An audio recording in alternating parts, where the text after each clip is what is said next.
Bilasizmi, ota-ona duosiga Alloh shunday bir kuch, qudrat berib qo'yganki, ularni duosi otilgan o'q.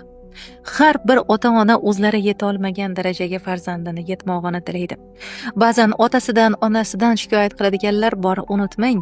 Otang to'ng'iz bo'lsa boylab boq degan gap bor. Bilasizmi nimaga bunday deyilgan? Videoni oxirida aytib o'taman. Ammo haqiqat shuki, ota-ona duosi mo'jizalarga qodir. Hattoki aqli zaif bo'lsa ham, duo qilishni farqiga bormasa ham, o'zingiz qo'llarini duoga ochib o'rgatib turing.